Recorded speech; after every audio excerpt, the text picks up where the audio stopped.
Hello guys, നമ്മൾ ഇന്ന് പറിക്കാൻ പോണേ മിറാക്കിൾ ഫ്രൂട്ട് എന്ന് പറയുന്നൊരു ഫ്രൂട്ടാണ്. ഇതാണ് മിറാക്കിൾ ഫ്രൂട്ട്. അതിനടുത്ത് ചാമ്പങ്ങയൊക്കെ ഉണ്ട്, നമുക്ക് പറിക്കാം. ഇതിൻ്റെ പാർട്ട് 2 ഒക്കെ ഉണ്ട് കേട്ടോ. പാർട്ട് 2 ഞാൻ വേണമെങ്കിൽ നിങ്ങൾ കമൻറ്റ് ചെയ്താൽ മതി.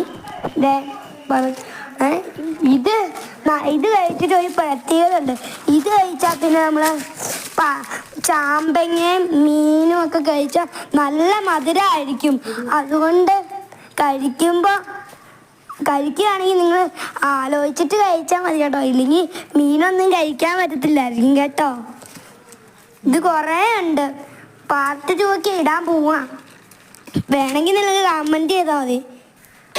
നിങ്ങൾക്ക് വേണമെങ്കിൽ കമൻറ്റ് ചെയ്യൂ. ഇത് കുറേ ഉണ്ട്. ഇതൊക്കെ ഞാൻ പറഞ്ഞോണ്ടിരിക്കുന്ന ആരാ വീഡിയോ കുറേ ഉണ്ട്. ഒരു വീട് കുറേ എണ്ണം ഉണ്ട്.